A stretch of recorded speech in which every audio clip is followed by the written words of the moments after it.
wabarakatuh. Very good afternoon Waalaikumsalam and warahmatullahi greetings to you all.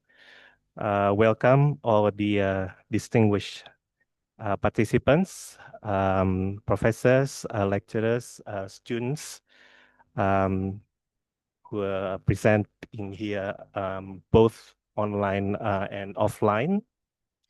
And especially thank you also and welcome, very warm welcome to our speakers.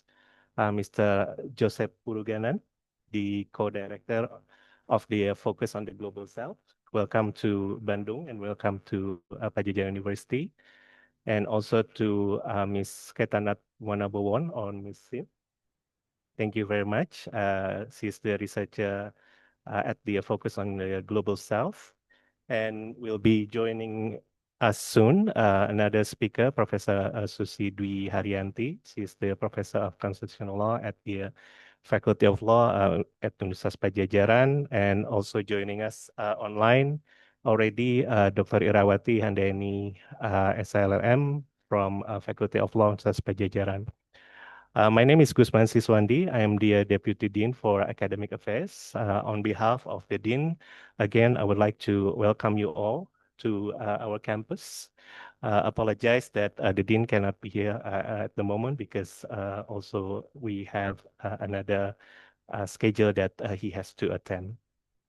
So this conference or this discussion is collaboratively conducted by the Faculty of Law, Universitas Padjadjaran, and focus on the Global South. We are very much also grateful for the this networking that has been done through our alumni, Bu Anissa Widyasari. Thank you very much. And also the colleagues at the Focus and Global South. So we hope that this conference or this discussion will be expanded. And we are very welcome to also this.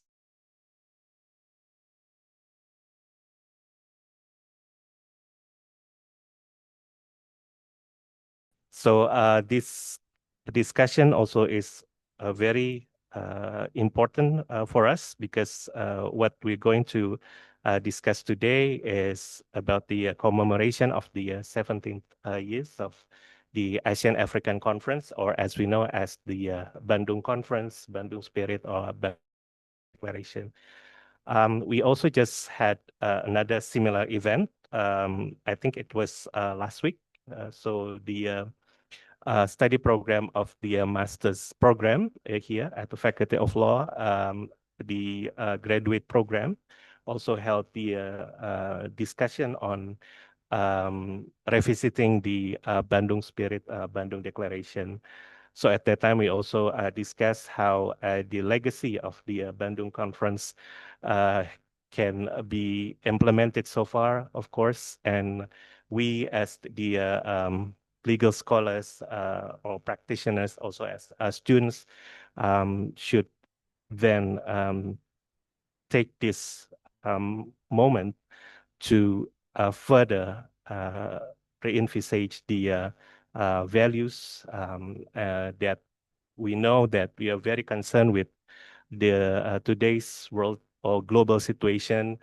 It seems very far apart from what was actually brought up when Bandung Declaration or Bandung Spirit was concluded. But of course, we need to be optimistic. So hopefully throughout the discussion, we can find some ways how to actually realign and revisit the values, the legacy of the Bandung Conference, and even given the Bandung as the birthplace of the Bandung Spirit, Bandung Declaration.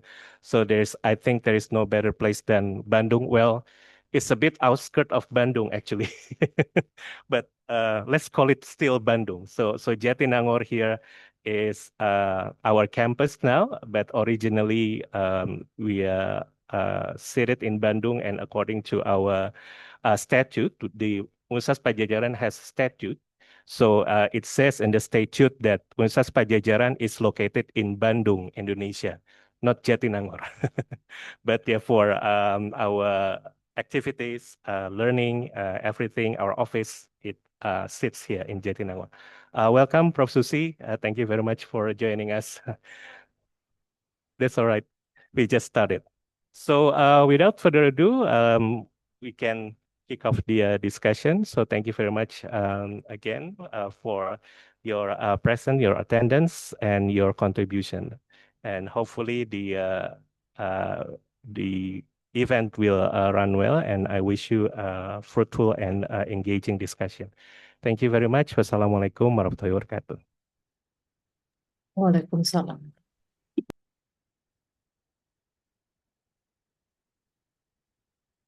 Terima kasih banyak Pak Gusman. Thank you so much, Pak Gusman, for kindly opening the event for us. So I think for me, I also would like to greet everyone on the Zoom as well. Thank you for joining us, and everyone here.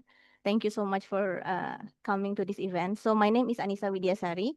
I will be the moderator for this discussion. So a little brief about me. I'm currently working for Focus on the Global South. As part of the regional team in the Bangkok office, where we are currently hosted by Chulalongkorn University Social Research Institute.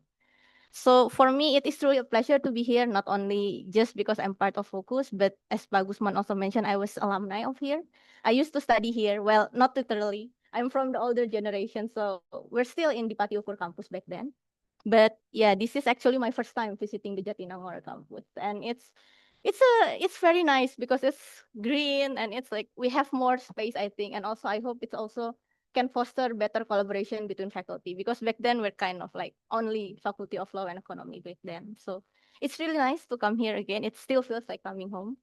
And I was enrolled in the constitutional law program back then. So with Prof. Susi here and then also Burahayu, it was really a very, I think it was really my time as a student in the program that shaped my critical thinking, and then ultimately led me to work with my colleague at Focus on the Global South. So for Focus on the Global South, we can say that we try to frame ourselves as an activist think tank in Asia. We try to provide analysis and also building alternatives for just social, economic, and political change. And it was with that memory and connection in mind when I reached out to Prof. Susi when Focus began planning this event. So for us, it was truly part of a broader initiative to commemorate the 70th anniversary of the 1955 Asia Africa Conference, which is a turning point we see in anti-colonial and South-South solidarity. The conference itself produced the historic Dasasila Bandung, or the 10 Principles of Bandung, which emphasize respect for sovereignty, non-intervention, peaceful coexistence, and cooperation among nations. So we can see, like what Pak Gusman also mentioned, that the legacy of Bandung still speaks to us today. But is it in the right way? Like, are we actually still connecting with those principles from back then? Because like what we see right now, especially in the face of war, like and also rising authoritarianism, deepening inequality, and the persistent struggles for sovereignty and justice, which still happening across the global south. So as part of this effort, we at Focus have been publishing a series of reflections and analysis. So we actually have a postcard here that you can also get at the table there, where we prepare a QR code and link to the full article series on our website. Please feel free to take one with you. So in this series, we feature a range of reflections on Bandung and its legacy in shaping anti-colonial and South-South solidarity, from historical profiles, legal analysis, to feminist and regional perspective as well. So our writers explore how Bandung spirit resonates today amid the global power shift through the feminist challenges to Western narratives, and also various urgent struggles, such as the one in Palestine. So my friend Sint here is also one of the writers who wrote a piece on Thailand diplomatic position during the Cold War and its regional dynamics surrounding the 1955 conference, which I think she will also include in her presentation today. So for me itself, I wrote a piece on Bandung. It was like a reflection on Bandung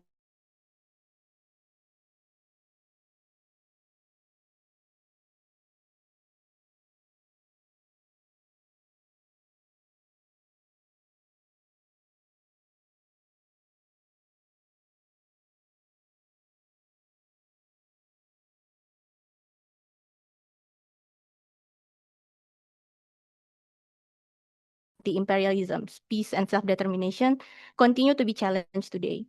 One very clear and painful example is, of course, the ongoing situation in Gaza, where people are still fighting for freedom and dignity, even in the face of the Israeli occupation and violence. And we also don't have to go far. We also see this persistence of violence and repression in our own neighbor, especially in Myanmar, where military regime continues to target civilians and suppress democratic voices. So I guess it is a sobering reminder for all of us that colonialism really didn't end with the flags coming down. Its logic continues through militarism, through economic control, and through the silencing of dissent. And that's why we believe that Bandung really isn't just a story from the past. It really is a lens to help us understand the present and also to imagine something better. So yeah, I think thank you again. Thank you once again for joining us today. I also would really like to thank Prof. Susi who has been incredibly supportive from the beginning, connecting us with the faculty as well, and giving us like space to discuss. And hope we can learn so many things from this session. So yeah, maybe we can start with our first speaker. Our first speaker is Joseph Puruganan, who currently serves as the co-director of Focus on the Global South and head of our Philippine office. Joseph joined Focus back in 2003, initially coordinating a nationwide coalition campaigning against the WTO. Since then, Joseph has led our work on trade justice and corporate accountability, both at the national and regional levels, and has coordinated our political economy of development program.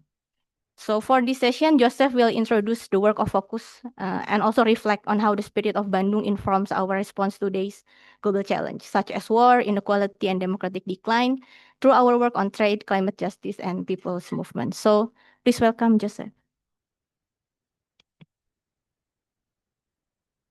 Thank you. Thank you so much, Anissa. Good afternoon, everyone. I'm Joseph from Filipino researcher and campaigner from Focus on the Global South. It is an honor and a privilege to be speaking here today in the outskirts of Bandung with colleagues from Focus Global South, sharing our perspectives on the legacy of Bandung, and especially in the company of young people. Let me express also on behalf of Focus our gratitude to Dean Suseno and Deputy Dean for warmly accepting our suggestion to co-organize these discussions, and everyone else for coming. As everyone has mentioned already, this year marks the 70th anniversary of the historic Bandung Conference. We also celebrate in Focus the 30th anniversary, 30 years. Over the past few months, as part of this year-long celebration, as Anissa said, we've been putting out articles that reflect on the legacy of Bandung, not from the eyes of nostalgia, I would say, for past glories, but rather from the lens of today's global challenges. There's a strong feeling, particularly among progressives, that the world is at a critical conjuncture marked by multiple crises of conflicts and wars, climate emergency, of hunger and food insecurity, of human rights violations, and the instability of global and multilateral institutions to offer real and just solutions. And so a transformation is urgent and necessary. And as the Chinese adage goes, crisis presents opportunities for change. The chaos and disruption brought about by the Trump administration, but also around the world, I would say, where we continue to see the ascendancy of the right, of authoritarianism, and the retreat from democracy, social justice, and human rights, is shaking the status quo, but pushing it towards a situation that is more dire for the working class and the marginalized peoples. The shakeup of the global order that we are seeing today is driven more by hate, by othering, and lack of empathy, rather than the spirit of international cooperation. With oligarchs at the driver's seat, capturing policies and blatantly flexing their economic power. The outcomes being touted are transactional rather than transformational outcomes.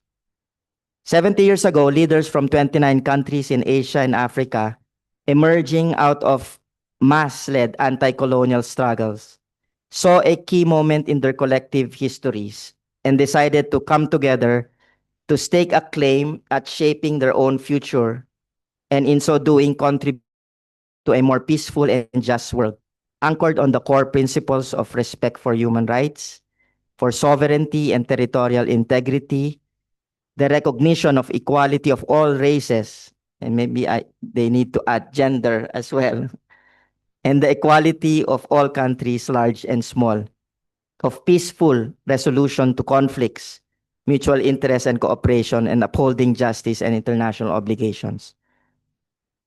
It is important to underscore here as well what my colleague, Shalmali, who's in the call, I think, said in a recent speech on Bandung. Let me quote, that these ideals were not dreamed up by the state leaders who participated in the Bandung Conference. They emerged from and were shaped by the struggles of peoples of Asia and Africa, who were at the forefront of struggles for liberation from colonialism and resistance to imperialism, and who gave their lives for liberty. These included peasants, indigenous peoples, fishers, workers, and working classes, intelligentsia, women from numerous classes and backgrounds, local merchants, lawyers, and many more. End of quote. How this organic link, as another author, Vijay Prashad, called it, between masses in struggle and movements on the threshold of power, unquote, was lost, perhaps offers both an explanation of what went wrong soon after the conference, but also what needs to be done in order to revive the Bandung spirit. It is also important that we realize that the very idea of former colonies coming together to imagine and, more importantly, to strive for self-determined future was contested and challenged at the onset and faced tremendous barriers, not to mention were attacked violently. As Prashad also noted, quote, the Bandung spirit was largely wiped out by the 1980s, a victim of the violence against the anti-colonial movements by the former imperialist powers, such as through coups, wars, sanctions, and the debt crisis imposed on these countries by the Western financial systems, whose value had itself been created through colonial theft, unquote. The Asia-Africa Conference tackled the most critical and urgent issues of its time: colonialism and neocolonialism, the threat of wars and conflicts, poverty, and marginalization. Many of these issues continue to be unresolved, and we see manifestations in today's world. We see, for example, the scramble for access and control over raw materials and critical minerals, and the same use of coercive power by the United States and the EU, for example, and Russia, either through direct aggression or through more sophisticated economic statecraft, using economic policy tools like free trade agreements, economic sanctions to advance their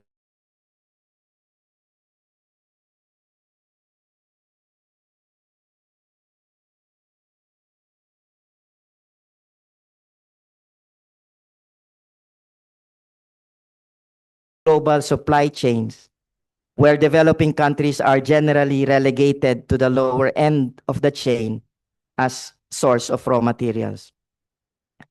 The question of neutrality and alignment in the face of power rivalries also continue to be a very relevant question.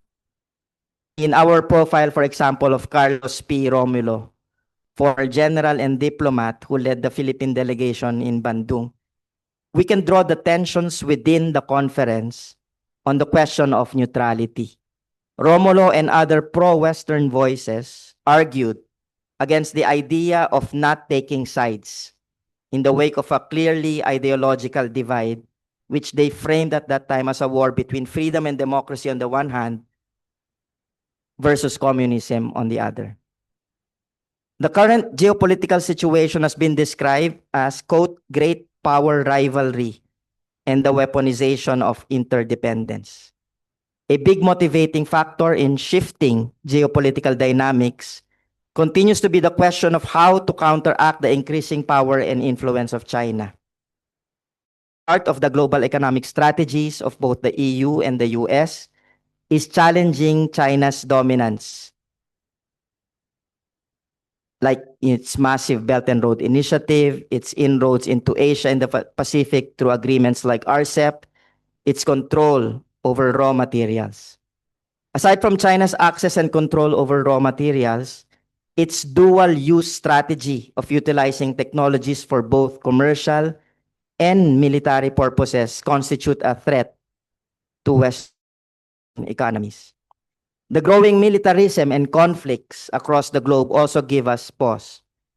In the wake of ever-increasing rise in military spending, estimated now to have reached around $2.7 trillion in 2024, an increase of 9.4% in real terms from 2023, and the steepest year-on-year rise since at least the end of the Cold War, according to the Stockholm International Peace Research Institute. The Palestine question remains a front and center issue and represents a key unfinished business from Bandung. Bandung's mixed legacy, while the final communique declared its support for the Arab people of Palestine and called for the implementation of the UN resolution on Palestine and the achievement of the peaceful settlement of the Palestine question, the actions didn't go far enough. As the article in our series from my colleague Galil de Guzman Castillo pointed out, the limitations of the gathering was made evident with the tensions, disagreements, and constrained basis of unity among the delegates. On the new issues, the move towards digital transformation, again with the corporate agenda paving the way, is another global challenge that propels from the global south, the global south should continue to confront. Artificial intelligence, for example, is at the center of efforts to advance the digital transformation of the global economy. It has become such a critical component of how big economies like the US and EU and China are framing the future of the global economy, that it has inevitably been framed as a security issue as well. The AI race brings with it ecological impacts as well, pushing up energy and water use and land concentration. There are a lot more critical issues, from climate change, violence against women, attacks against gender rights, against human rights defenders, that require a revival of the Bandung spirit, a strengthening of the solidarity among people and movements pushing for the transformation of our global order. The spirit of Bandung must be grounded in reality, but also animated and activated by our common struggles for a better, more just world for all. Let me end by quoting from the overview piece that started this Focus Bandung series by Walden Bello with contributions from Shalma Ligutal, entitled The Long March from Bandung to the BRICS. And I quote, "Upholding the Bandung spirit means a commitment not only to free the country from colonialism and neocolonialism, but to make sure the voices that were not heard in Bandung, the voices of women, peasants, indigenous peoples, the planet, are listened to and their interests are placed in the forefront of the agenda for change." End of quote. Thank you again, and I'm looking forward to listening to the other presentations and comments and reflections from all of you. Thank you. Thank you so much, Joseph, for grounding us in the broader picture, I guess now, like how now our work has to carry the Bandung spirit into today's global struggles that's probably back then was not really the focus. Like back then, maybe we don't really talk about climate change yet. We don't really talk about the digital trade, like what Joseph has mentioned. So it's a challenge for us to still carry this Bandung spirit in our new form of non-alignment movement. Like, I think it's time for us to carry this movement again and revive it to tackle today's issues. So thank you, Joseph, for that presentation. So I think next we can go to Sin Kitanat Wanabower, my colleague from Focus on the Global South. So I'd like to introduce Sin first. Sin is currently our researcher at Focus on the Global South, based in our regional office in Bangkok. Her work focuses on rights-based approaches to development in Thailand and across the Mekong region. So in addition to her research and advocacy, Sint currently serves as permanent secretary to the Parliamentary Committee on Foreign Affairs of Thailand, where she provides policy recommendations on trade, environmental justice, and human rights. So today, Sint will share her reflection on the Bandung conference from a Thai perspective, exploring how the country's political trajectory, especially under the military rule, and reminiscent of Cold War era, has shaped the rule of law. She looked at how student and youth movements have reclaimed public space, challenged authoritarianisms, and built solidarity across borders in Southeast Asia. So it draws a powerful line from Bandung legacy to the struggles of young people today in the region. So Sint, welcome. Thank you so much, Anissa. And thank you again, UNPAD. And I think all the organizers here, including Focus on Global South, that has created the series and provided the chance for us as researchers to maybe share the perspective.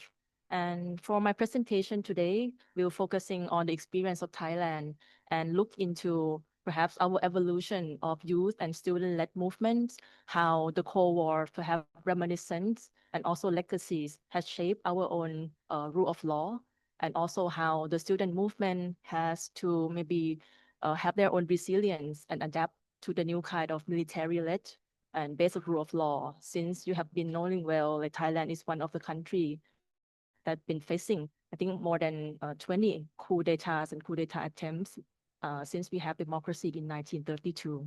So my presentation will look at that and also the way in which perhaps people-led spirit of Bandung can help us revise how the movement can fight back the repressive system we are fighting today. So for the agenda, we will setting the context together, what's happening back there, maybe looking at Bandung in 1955, how the context back then has been relevant to the struggle we have today. Then we will explore a little bit of the student and anti-coup movement, then especially the case of 2020 youth-led uprising and nationwide mobilization that has been recently happened 4 years ago. And then perhaps we can open the floor later on to discuss how the South-South progressive solidarity may look like today. Perhaps what Thailand should do in the status of us being in the UN Human Rights Council, for example. So setting the context, I have perhaps used my article published in the series, Focus Bandung series, highlighting what's happening in the year 1955 as the context that grounding the beginning of Cold War, the tension that has been put through Thailand as a small nation, the anxiety of the great power, the US and China, pressing our foreign status. So back then, Thailand also joined Bandung, and we also consult the US on the way, whether we should be there. At the same time, we also know that economic embargo that we have with the West also pressuring us to have a more maybe opening a way of economic trade. So we try to find a way to have a sacred talk with China. So all of our foreign relation with China actually happened in Bandung in 1955. And then it's very short-lived kind of detente that we try to balance our foreign policies, because internally coup d'etat happened again in 1958. And we have another decade of coup d'etat happen. So at that period, that's why Thailand foreign policy has to go very well as a very close ally with the US. So then the question after, so do we have choice at all after the end of 1970s, peak of Cold War ended?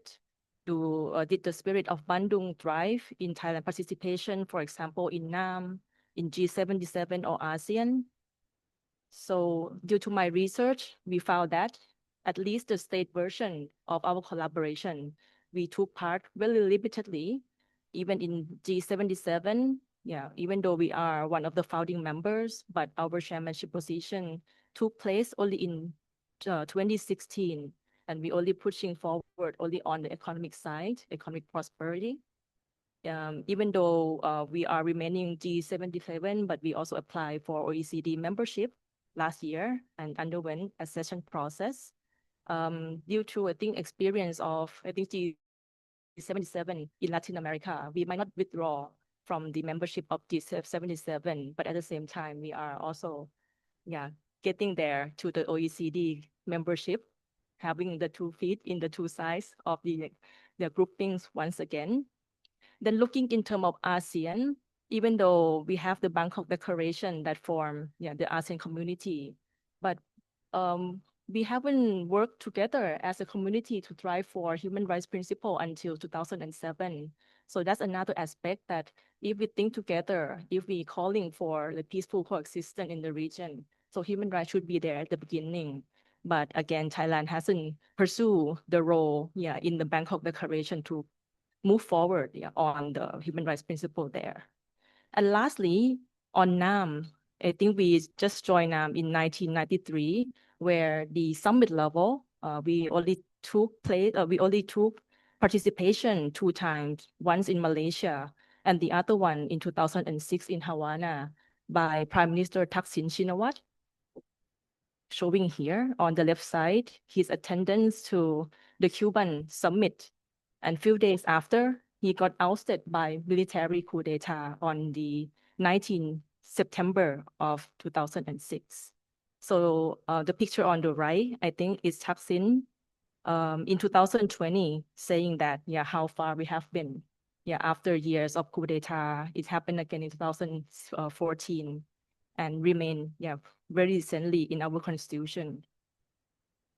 So then what can we conclude from the Cold War period?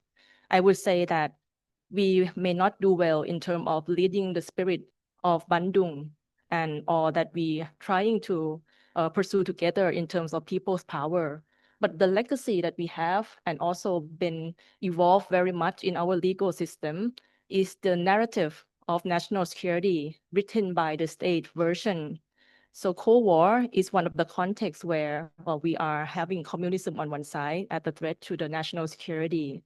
And during the period of coup d'etat, especially during General Sarit Thanarat, the monarchy has been one of the institutionalized security pillar that the military try to make at least the status quo in terms of our political and legal instrument to try to respond to any kind of threat that the status quo or political elites deem at.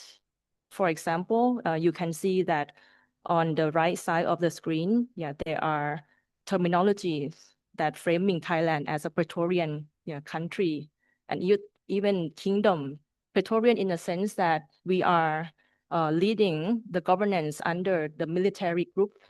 And in the kingdom kind of regime, it also means that the monarchy is one of the enabling instrument that perhaps ascending the presence of military through laws, through constitutions. So after 1932, for example, we already have 22 coup d'etats, 13 successful ones, and also 20 constitutional amendments, which very much trying to make the constitution in the hand of the coup makers and tightening the way that the criminal code is written on national security kind of framework. So not to mention that we also have geopolitical tension between US and China in the region. The military aid that coming since the Cold War period is also one of the main driver of many kind of projects that have the national security as narrative. So we will discuss further in terms of how that will be used as the legal and extrajudicial suppression to our dissidents. But I would like to highlight here as well that the 3 books that been showing here is one of the books that the military try to capture as something that should be limited in terms of having its spaces in university. Infiltrating society is one of the example that the internal security operating commands that is the unit working together between the Army and Ministry of Interior, trying to come within Chulalongkorn University and prevent the launch of the book because it deems that it's a very sensitive issue that we shouldn't be discussed in academic space. And very recently, the book by lecturer Paul Praetorian Kingdom is also been, I think, have the litigation on Article 112.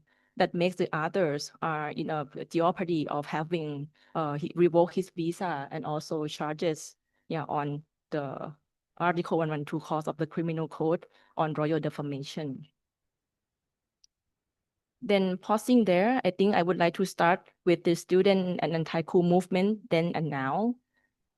So as you can imagine that in 1970s, during the peak of Cold War, when it's also at the very high time when the military-led regime has been proceeding for decades. So we have a very big mobilization led by students and peasants against authoritarian regime and militarism. And as we can forecast further, there were big retaliation from state-backed campaign, especially the ultra-right-wing groups, that leading to the massacre of 6 October 1976 in Thammasat University at the heart of Bangkok. If you visited the Royal Palace, it's there, the campus, and also led to a big assassinations of peasant leaders and dissidents in the 1970s. So the consequences was the long decline of people movement because of the severe suppression until 1990s. The legacy of repression still remain in our law and lawfare in Thailand as well. So big mobilization coming back during 2006 and 2010 period when the military ousted Prime Minister Thaksin Shinawatra, who back then won a landslide election. And the people called Red Shirt Movement or the United Front for Democracy Against Dictatorship, they mobilized a big mobilization that was one of the biggest after 1970 periods. But back then, not only the severe repression and crackdown on the street, the law has also become exercised, especially having Article 112, royal defamation, 116 on sedition of the Penal Code. Yeah, the use of Computer Crime Act to put the longer detention period for the dissidents. So we can see that in this climate, after coup d'etat in 2014 happened again. So our rule of law has been declined dramatically. And that also further normalized the way that our legal system is abused. So the military legacies remain today since we have the 2017 constitution written by the military. And we call for the demand of rewriting of the constitution by the people, but has not been successful. We also have the law on Public Assembly Act enacted in 2015. So that's a lot of limitation in terms of how people express and then protest on the street. Also the use of strategic lawsuit against public participation, which has been widely used because I think at the moment, when people say that they are abide by law, that is already legitimate, which is the normalization of the rule of law without justice is already been a while abused in Thailand already. And not only the lawfare itself, the extrajudicial acts of the authorities and also non-state actors are also the main, I think, challenges for our human rights system, especially recently before 2020 mobilization. There were cases of abduction, of extrajudiciary killings of activists and exile during the coup d'etat period that happening in Thailand and cross-border. And coming to the bright side, perhaps. So recently, we have 2020 youth-led uprising and nationwide mobilization. So here you might question already why we have Hamtaro together with our democracy monument. So yes, it's one of the very, I think, lively period when a wide range of supporters come together in the city of Bangkok. So you will see later how, the combination of people coming to support democracy. But first begin with the emergence of the uprising. So I think the climate of people willing to protest against 2014 coup d'etat has happened and boiling over time. And the departure came because of we have maybe a hope that we might have the third alternative from the red and yellow kind of politicization happening in the climate of maybe a decade of political vacuum. We don't know what to choose in the deadlock political kind of climate.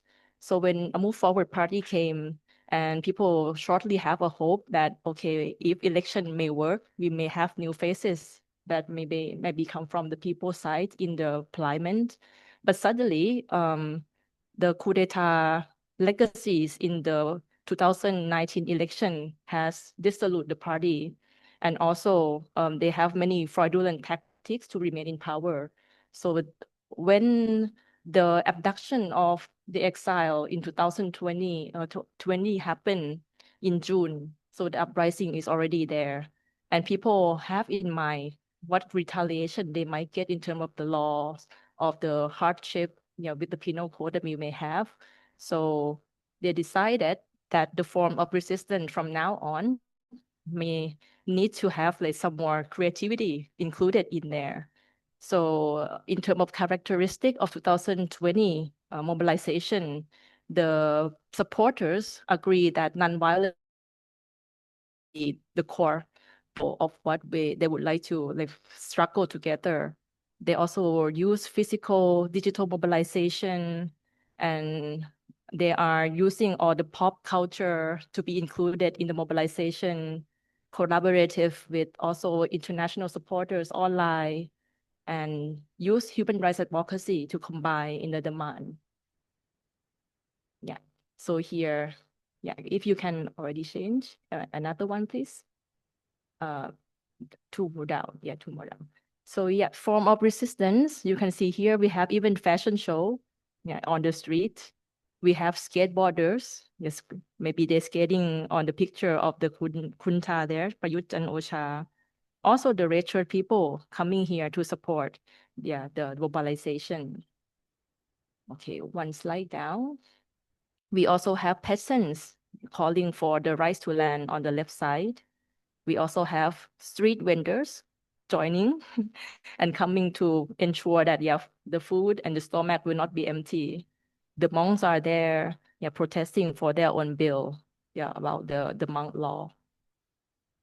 And more importantly, I think if we think in terms of the spirit of the people-led movement and power, we also see that Thailand cannot stand alone in the fight against militarism. It's also the common ground for many countries in the region. So back then, there already been, I think, an active community of netizens starting, and then they are not really institutionalized in terms of being an organization. They're moving separately, yeah, on Twitter, call themselves as Multi Alliance. So the commonality is that everyone drink tea with milk. So we have, I think, started with Hong Kong, with Taiwan, India, Thailand, Myanmar, and also joined by Indonesia. Yeah. And the pictures here, you can see that, okay, comics infographic was one of the components in the struggle. On the right side is the protest happening in Bangkok on, I think, on the Thailand demand for 2020 mobilization, but top up with the Myanmar call because coup d'etat is also happening back then. And I think the last example that I would like to highlight here for the form of the resistance is our collaborative project with a group called Art for CDM, yeah, Art for Civil Disobedience Movement. So it's a group of collective of artists in Myanmar that they are working together, not only in form of communicative issues of Myanmar struggle, but they use art as a therapeutic tools for the activists to be expressive at the same time, comforting themselves from the trauma of war, of conflict. And then they also use art as a way to fundraise for other activities involving for their struggle. So not only comics, but they also provide fund to support the CDMers who are using crafts, using arts as a way to sustain their struggle. So I think I will end here for further discussion together that today, since we cannot like rely on the state version of maybe Bandung spirit, what else as people movement we can do together to sustain the collaboration today? So I'll leave it with that, Elisa. In I think a lot of us, maybe also this is the first time for us to learn about Thailand's role in the Bandung Conference. Since, as you said, as a small nation, Thailand's rarely mentioned in any way to Bandung Conference, but apparently it's also shaped a lot in Thailand's political landscape even until now. And also it's very interesting to see the student movement really in Thailand on how, and it's not just the Thailand, like how you also embrace the other youth from other region. The Multi Alliance, I think, is something that coming very organically.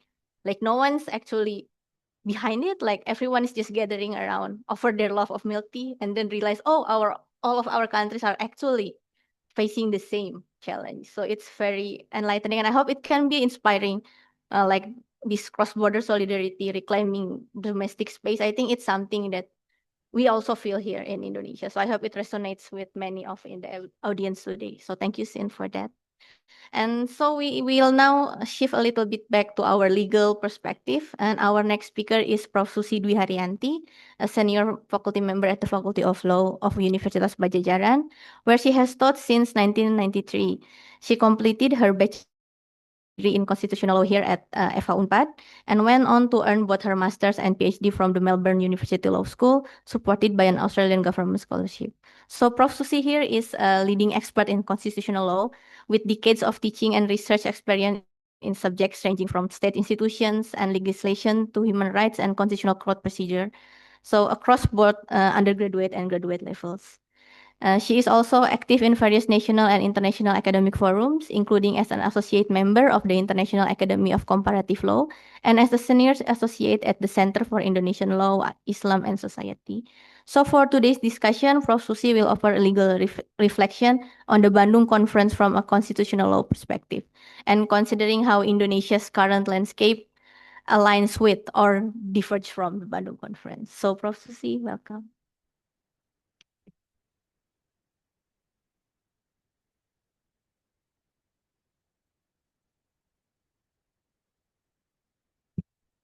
Thank you. Good afternoon, all of you. Again, I have to apologize for being late because I just from Dipati Ukur having a very brief discussion with the Deputy Minister of Education because currently there is a proposal from the DPR to amend or to make an overhaul of the educational system in Indonesia.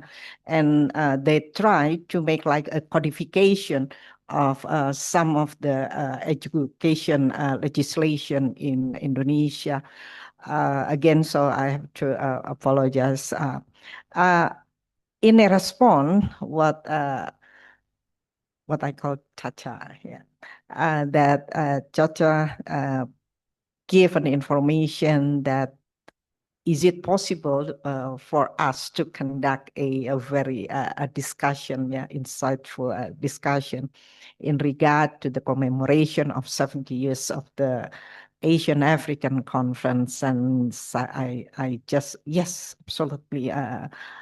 It's a good idea to have a discussion, collaborative discussion within the Global South with Fakultas Hukum Universitas Padjadjaran, because I think that here in Unpad, the International Law Department has one of the strength of the Faculty of Law of the Department, Faculty of Law of Unpad.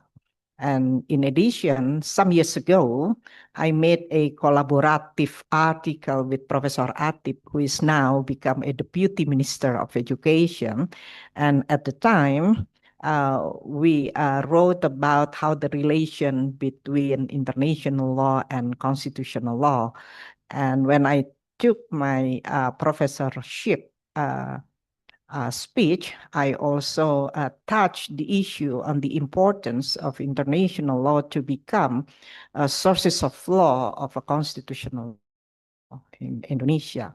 So, distinguished speaker and Pak Gusman, the Deputy Dean, and other my colleague and my student, both for undergraduate as well as postgraduate program.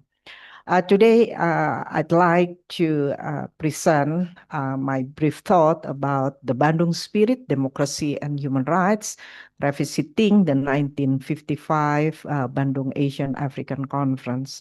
So again, I'm sorry that I have not yet complete or finished my PowerPoint.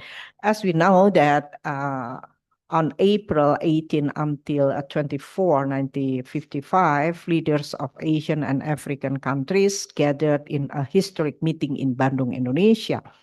And there were, I think that 5 countries to become the host. Yeah, so invite some leaders from Asian, African, including Indonesia, then India, I think Sri Lanka as well. Yeah. So there are a number of prominent leader from Asian Africa who come to Bandung, such as Chou En-lai, Nehru, then UNU of Burma, Gamal Nasser of Egypt, beside President Sukarno and leaders from Liberia, Sudan, Gold Coast, Jordan, Iran, Ceylon, Nepal, Pakistan, and Philippines. The Asian African Conference, not merely a diplomatic meeting, but a pivotal movement in a post-colonial history and a landmark moment in creating South-South solidarity, and then become an embryo on the establishment of non-alignment movement. Actually, there are a number of core aims of the conference. The first one is to promote Afro-Asian and cultural cooperation, then oppose colonialism, imperialism, and racism, advocate non-alignment and peaceful coexistence, uphold sovereignty, territorial integrity, and mutual respect, and lastly, set the stage for the future non-aligned movement.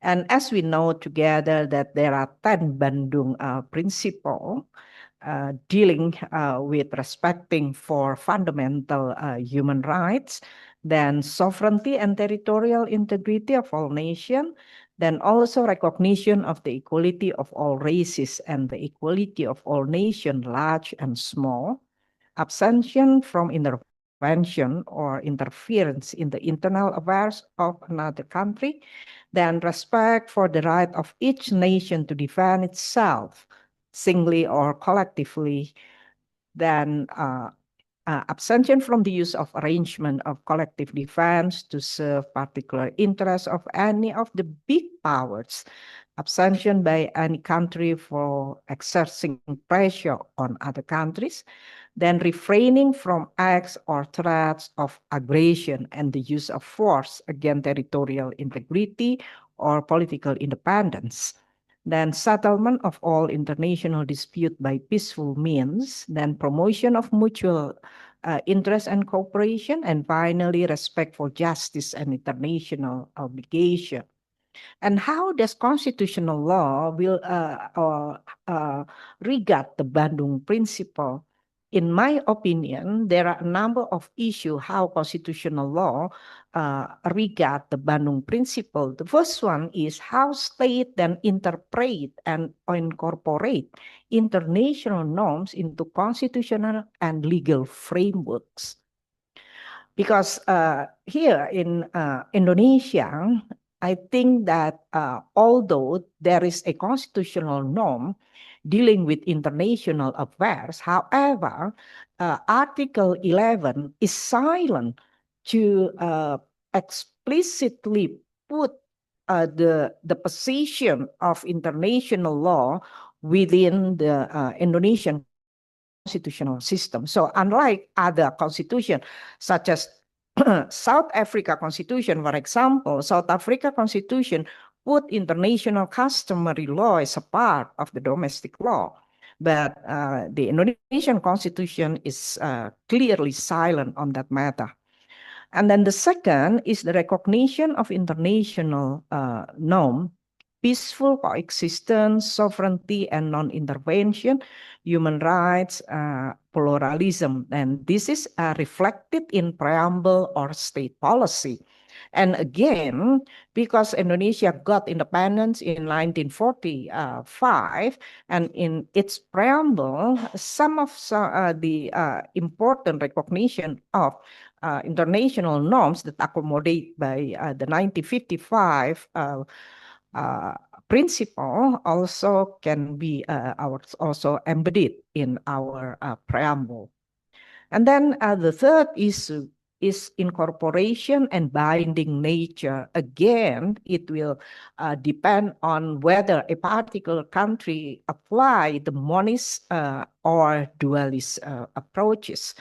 And Indonesia, again, is not quite clear whether apply the monist or dualist, because some scholar argue that Indonesia apply a monist, but other scholar argue no, it is not monist but rather dualist, and how the international norm then become a legal source, in particular constitutional sources of law.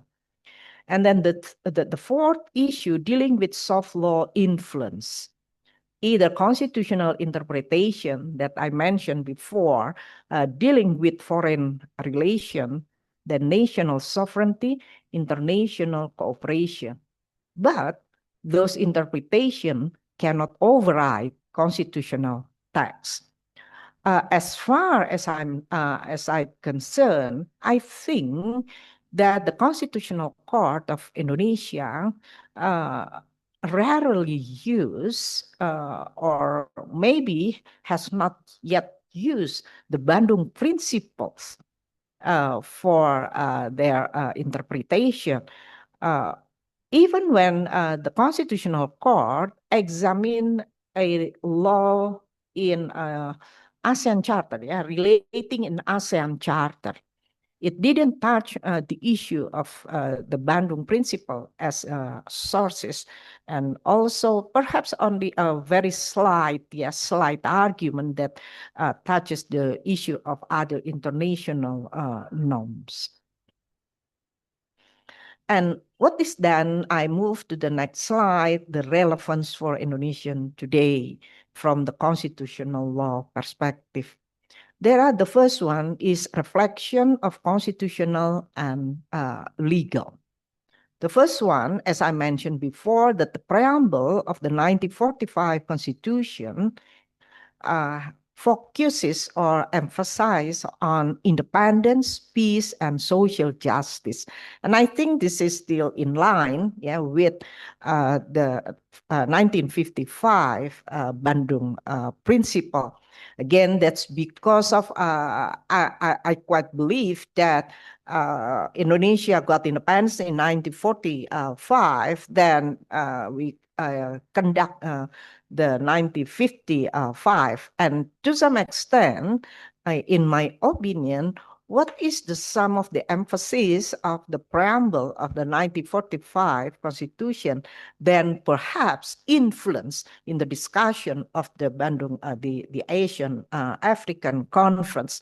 Because this is a very important, I think, for us, because most of the Asian African countries got their independence from the colonial. So they have to very strong war, an example. And the emphasis on the independence, peace, and social justice can also read from law on international relation, or in bahasa Indonesia is Undang-Undang Hubungan Luar Negeri, ya. And then the third is the foundational for foreign policy identity, non-alignment, South-South cooperation, and peaceful diplomacy. Around 1950, Muhammad Hatta, one of the Indonesian founding fathers, also wrote the article about what is the identity, the political identity of the international relation of Indonesia. And it is interesting to read that actually it is not really neutral. So I bring the book, the compilation of Muhammad Hatta article on international relation and sovereignty and etc. So I think perhaps what the Muhammad Hatta means by the term or the terminology of neutral. And the next relevance, I think, dealing with human rights. Even though that human rights violation or potential human rights violation, in particular, dealing with freedom of expression, then freedom of opinion, freedom of movement, as well as the academic freedom, then currently Indonesia face some serious problem dealing with those matters. Perhaps as in other Asian country, yeah, we still struggle how to uphold the human rights that actually secured by the 1945 Constitution. Because as a result of the amendment from 1999 up to 2002, the amended 1945 Constitution now has like a Bill of Rights, that is the particular chapter on human rights, and what kind of rights that embedded in that Constitution. I think most rights that regulated the international norms, in particular Declaration of Universal Declaration of Human Rights, put in our amended Constitution. And then the next concern regarding the poor meaningful participation in lawmaking that may cause undemocratic legislation. And this is a very serious problem that currently faced by Indonesia, in particular during the last 10 years. Some of the important legislation had been promulgated, but without meaningful participation. And this is what we call the very undemocratic procedure in lawmaking. And as a result, and this is a very hasty procedure. For example, when Indonesia tried to amend the anti-corruption law, I think it spent less than 20 days. Then law on capital city, again, it's only less than 2 months. So it is the job on creation, law on job creation, using the omnibus method. This is a very new method in Indonesia and poor procedure. And as a result of this, then the Constitutional Court then handed down its decision and ruled the conditionally inconstitutional. So, and however, the good news is last Tuesday, the Constitutional Court handed down its landmark. I would say this is a landmark decision trying to uphold human rights in Indonesia, especially rights to express, to have an expression or opinion. That when the Constitutional Court reviewing law on ITE, information and electronic transaction and information. So the information and transaction of electronic. And what are a particular argument that important for human rights protection? And now, because law on information and electronic transaction has got it victim. One of the lecture of the Shah Kuala University, because at the time he gave a strong critique to the dean about the recruitment of a lecturer. And the dean was not happy with that critique. And then Dr. Saiful Mahdi brought to the police. And then there is a legal procedure. And finally, I think that the Supreme Court, in the cassation, the Supreme Court handed down its decision and clearly say that, yes, Dr. Saiful Mahdi was wrong. So put in jail for 3 months. And this is one of a very sad, bad example on the rights of expression. However, according to the Constitutional Court decision, that's no longer exists. So if a person of if individual or group want to raise critique against the government, then a group of people with a specific status, and then what's again the institution, then it is not against the law. So in other words, I think we have to applaud Constitutional Court in this regard. And the next issue is about this still relate with the undemocratic procedure in lawmaking, what we call the autocratic legalism. So the autocratic legalism, then a certain party or a people in powers just try to justify their action through legislation or through other forms of regulation. But the aim of the promulgation of the legislation of regulation is not for the people, but only for a certain parties or people in power or people who have a very strong interest. So we still think whether an autocratic legalism is a new form of neocolonialism. Okay. And again, this is one example, the new criminal code of Indonesia. There is a particular norm stating that defamation, defamation to the head of state is a criminal action. But not only to the head of state, defamation against head of state, but also include a state organ.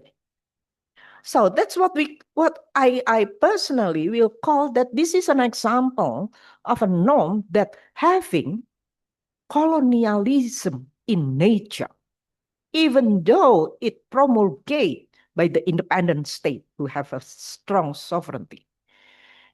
But having a colonialism in nature, and this is very dangerous. And again, as I mentioned, this is not in line with the Bandung principle, because the Bandung principle say that we have to respect fundamental human rights. And another recent fact is that the promulgation of the revised Indonesian National Army that paved the way the military involvement in a number of social activities, including academic activities. Our Minister of Higher Education and Science say the university, the campus open, so it can have a cooperation even with the military. Then I would argue that, okay, but what kind of operation? Because university is a civil institution and army is a military institution who have a very completely different nature. In a university, which is classified as a civil institution, we have a freedom. Whereas in military institution, they don't have freedom in nature. Freedom is not their culture. But here, in a university, as a civil institution, freedom is our culture. So it's a very, I think that we have to be very careful with this involvement. Again, there are already 2 cases where military come to the campus without notification. The first in Universitas Indonesia, when a student carried out a discussion and suddenly there is a military officer come to the discussion and student just ignored. And the second is in Wali Songo, again. So there are already 2 cases in regard to the military involvement. And to some extent, I would be afraid that this will influence or this will hamper the academic freedom in the university. And more importantly, it will create a student movement in Indonesia would be in danger. So this is perhaps we have to discuss in detail, and we have to make a critical discussion in regard to what extent the military involvement can hampers democracy quality in Indonesia, as well as student movement in Indonesia. Thank you.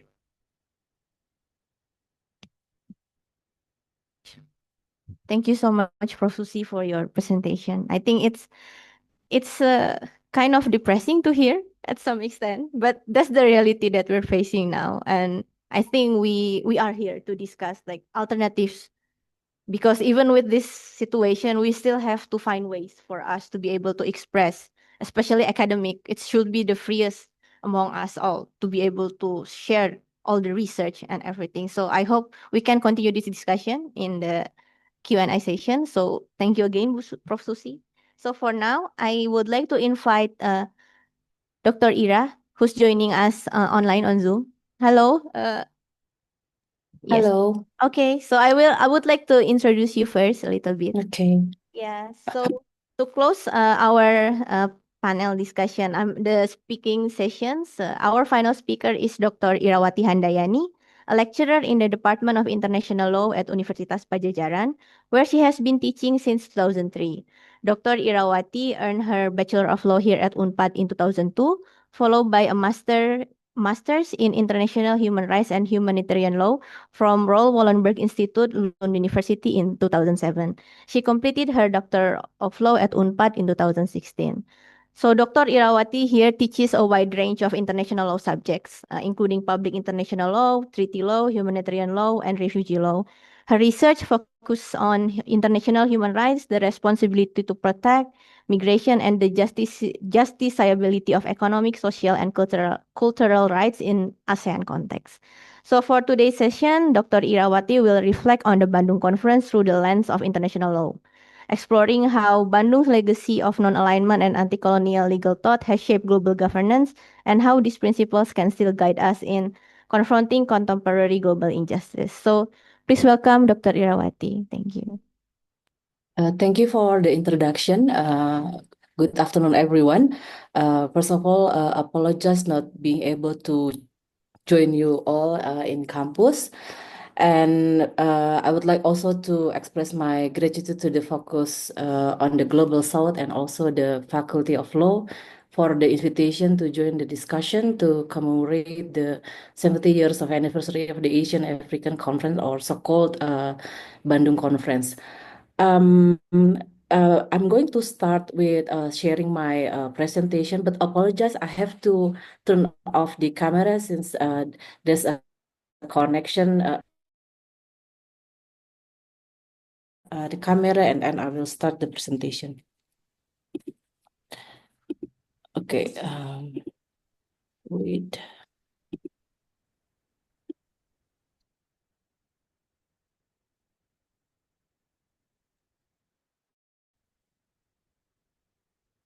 Okay, in my short presentation, I will elaborate on how the Bandung Principle, which emphasize sovereignty and anti-colonialism and non-alignment, have contributed to the development of modern international law, and how these principles influence the evolution of a global legal framework, and how they continue to guide us in addressing contemporary global injustice such as economic inequality, climate change, and human rights violation.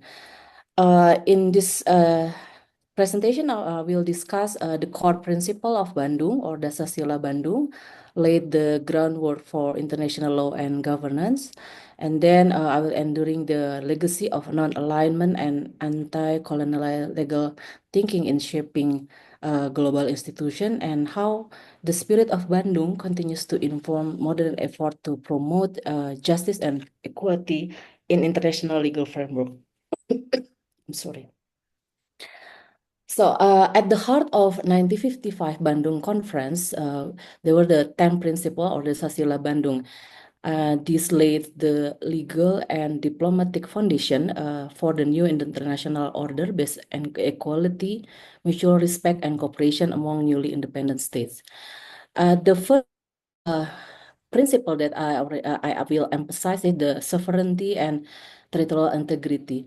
One of the core principles this the important principle regardless of their size of that's principle that important for all nations regardless of their size of power. This was particularly important for the countries recently gaining independence from colonial rules, as they sought to assert their rights to self-governance and prevent foreign domination. The impact of this sorry, the impact of this principle, the principle was reflected in international law, notably in a United Nations Charter, which enshrined the importance of state sovereignty and the non-interference in international affairs of sovereign state. And the second principle was the non-interference in internal affairs, as I already mentioned before, and this was a direct challenge actually to the imperialist practices that had dominated the early 20th century, where powerful nations imposed their will on weaker or colonized states. And this legal impact of this principle is the idea becomes central to international law, especially in the post-World War II era, where the principle of non-intervention was enshrined in several international legal instruments, including the UN Charter, and later debates on the legality of humanitarian intervention. And the next principle was equality and mutual respect. The Bandung Conference called this equality of all nations, irrespective of their political system, economic strength, or military power. This was a significant shift away from the traditional global power dynamic where Western nations dominated the international stage. And the legal impact of this principle, the principle laid the groundwork for the Universal Declaration of Human Rights, which was adopted by United Nations in 1948, and advocating the equal treatment and dignity of all human beings. Also influenced subsequent international convention and treaties to eliminate discrimination and ensure equality, such as the International Covenant on Civil and Political Rights.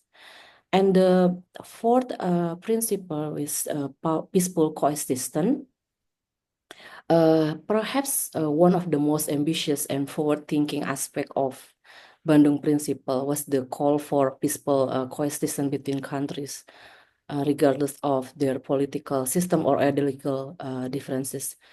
This principle was especially significant during the Cold War era when global tension between the capitalist and communist blocs escalated. And the legal impact of this principle, the idea of powerful, peaceful coexistence, becomes central in international diplomacy. It influenced many of peace efforts during the Cold War, and it was reflected in international treaties designed to reduce nuclear tensions, such as the Partial Nuclear Test Ban Treaty in 1963 and the Helsinki Accord in 1975. So it's in summary, actually, you can say that the Bandung Principle were a political declaration and is a foundational moment in shaping international law. They laid the legal framework for the sovereign of nation, non-intervention, and equality among states, values that continue to shape the norm of global governance today. And I will move on to the next slide on the non-alignment and anti-colonial legal thinking. So at the heart of Bandung Conference, there were two critical ideas that will shape the legal and political landscape of the post-colonial world. This is the non-aligned and anti-colonial legal thinking. This principle not only define the spirit of Bandung, but also become the cornerstone of the evolution of modern international law. In this discussion, I outline the key contribution of non-alignment and anti-colonial legal thinking to international law, providing a historical context and explaining how this principle have influenced modern legal framework. It connects the Bandung Conference legacy to both past and present global legal movement. The first one is non-aligned a legal principle for sovereignty and neutrality. So the principle of non-alignment was one of the most significant contribution of the Bandung Conference. At its core, non-alignment meant that countries, particularly those in global south, would avoid aligning themselves with the two dominant blocs during the Cold War, the US-led Western Bloc or the Soviet-led Eastern Bloc. This bold political and legal stance emphasized sovereignty and neutrality for newly independent nation. And the legal impact for non-alignment, Bandung Conference effectively initiated a legal and diplomatic movement that resisted external pressure from both superpower and promoted the independent foreign policy for developing nation. This principle became institutionalized with the creation of NAM, or Non-Aligned Movement, in 1961, which continues to advocate the right to independent foreign policy and sovereignty. Non-alignment also reflected in international law through the legal doctrine of neutrality during conflict. It has influenced international treaty and convention that recognize the right of state to remain neutral and non-aligned in global disputes. And for the relevance of today, this legal principle in the modern era, non-alignment still resonate as nation, especially in the global south, seek to avoid being caught in geopolitical rivalry between great powers. This principle remains a vital international diplomatic relation, especially region like Asia and Africa, where countries continue to assert their independence and sovereignty in the face of external pressure. And the second principle that's quite important is the anti-colonial legal thinking, and the right to self-determination. The nation of Asia and Africa, many of which had only recently freed themselves from colonial rules, emphasize that the right of self-determination as the fundamental legal and moral principle.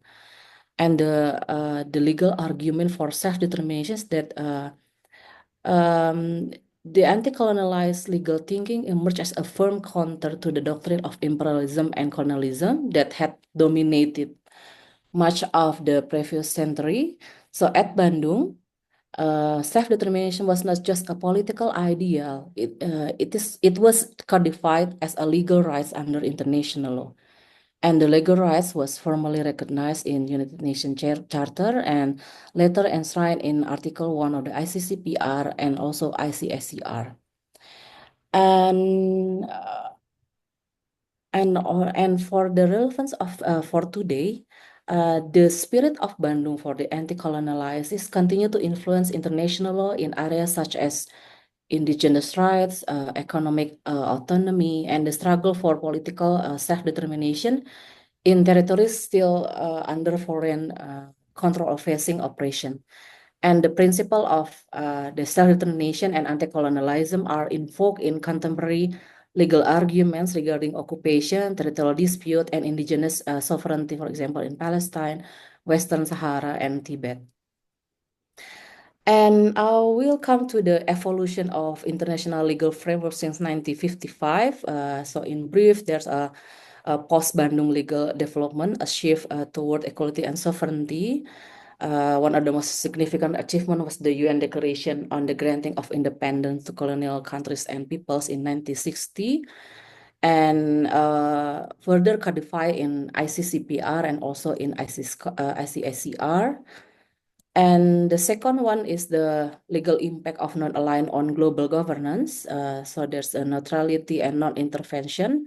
So now this non-alignment as a legal principle focus on neutrality during the Cold War, so allowing a newly independent nation to avoid being coerced by military or ideological alliance. So the NAM countries advocates for a neutral stance in international conflict. And the legal principle of non-intervention also become increasingly important in international law, influencing discussion about the legitimacy of foreign military intervention, especially in post-colonial states. And the third one is the international legal instruments shaped by Bandung Principle. So you can see that the UN play a central role in advancing international human rights law. So in the Universal Declaration of Human Rights, which predates Bandung but was influenced by the conference ideals, become the basis for later international human rights treaties. And following the Bandung Conference, the UN General GA adopted also numerous resolutions that solidify the right to self-determination and the need to combat racial discrimination. As seen in documents like CERT, the Convention on Elimination of All Forms of Racial Discrimination, and ICCPR. And for the decolonization and the United Nations, the legal framework that emerged during the post-Bandung era provided the legal justification for decolonizing African and Asian countries, and the UN Committee on Decolonization, established in early 1960, became an essential legal body pushing the independence of former colonies and territories. So international law began to reflect the right of all people to determine their political, social, and economic system freely. So as a result, the colonization process was formalized as a global legal norm, which profoundly affected the disintegration of Europe empires in Africa and Asia. And the fourth one is the rise of South-South cooperation, legal solidarity, and trade. So in addition to political and human rights issues, Bandung Legacy also give rise to South-South cooperation, where countries in Global South work together to improve their collective economic and political standing on the global stage. South-South legal, the group of 70 G77 formed in 1964 was an important initiative in which developing countries from the Global South came together to demand a fairer trade practices, debt relief, and economic cooperation in international forums such as the United Nations and the World Bank. And the G77 and later formation like BRICS have pushed for reform in international financial system, focusing on equitable development, technology transfer, and economic justice.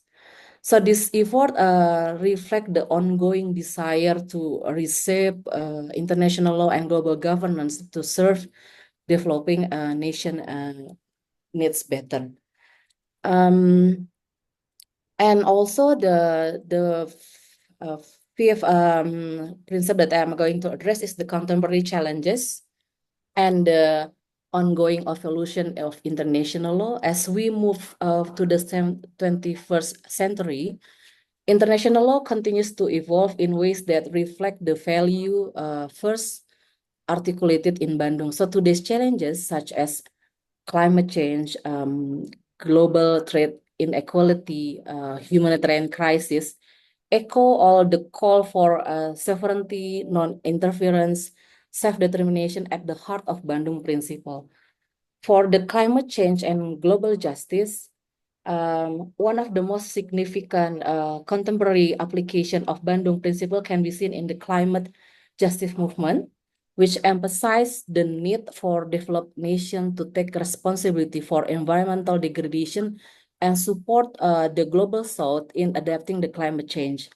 An international agreement like Paris Climate Change 2015 reflect the importance of solidarity and cooperation among developing nations to ensure equitable climate change. So I would say that to conclude, the Bandung Conference set the stage for a dramatic shift in international legal framework from non-alignment and sovereignty to anti-colonial thought. The principle discussed in Bandung continue to shape the evolution of international law. And the legal framework established in post-Bandung era have guided South-South cooperation, decolonization process, and continue influencing global effort to achieve justice and equality today. This principle remain essential as we confront the global challenges in 21st century. I think this one is we can discuss it later, but I just want to conclude that as I already mentioned before, that in my opinion, from the international perspective, the Bandung Conference on the Bandung Principle of sovereignty, self-determination, and mutual cooperation still consistent with the spirit of to fight against global injustice. So from economic inequality and racial injustice to climate change and global health disparities, the legacy of Bandung offer a framework for solidarity and global justice that remain deeply relevant in today's world. I think that's all my presentation that I can share, and feel free to come up with questions and comment on my presentation. Thank you. Thank you so much, Dr. Irawati, for your presentation and for showing us how the principles of Bandung are actually reflected in the various international legal frameworks, and a lot of them also in a very positive way in fostering South-South solidarity. So it's, I guess, an enlightening as well session for us to understand more. So that brings us to the end of our speaker presentations. Once again, thank you very much for all the speakers. So before I give the floor to the audience, I would like to ask if the speakers have response or questions for each other first. So please feel free to ask first now. Thank you.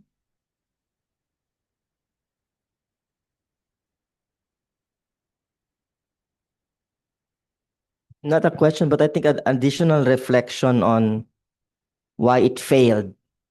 In my presentation, I mentioned that there was an attack from the start against the very idea of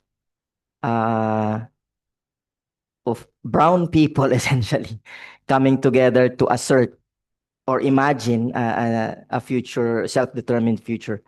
But as I listened to the two presentations, which are both excellent, I think, from our Faculty of Law presenters, there's also an internal struggle, I feel, that within the countries that participated, how they were able to translate or be propelled by that spirit.